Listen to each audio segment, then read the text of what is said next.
مشکات کے نمبر بتاؤں گا جو انسائکلوپیڈیا آف حدیث ہے. پہلی حدیث صحیح بخاری صحیح مسلم دونوں میں ہے, مشکات میں ہے 1958.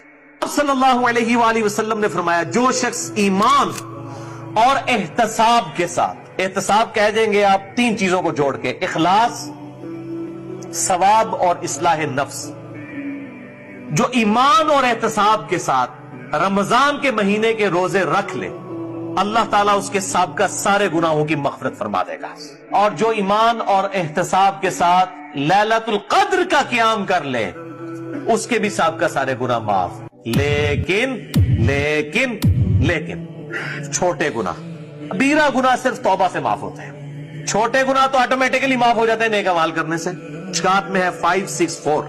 اب صلی اللہ علیہ وآلہ وسلم نے فرمایا اگر کبیرہ گناہوں سے بچا جائے تو 5 نمازیں, ایک نماز سے دوسری نماز تک, ایک جمعے سے دوسرا جمعہ اور ایک رمضان سے دوسرا رمضان, درمیان کے تمام گناہوں کا کفارہ بن جائیں گے اگر کبیرہ سے بچا جائے.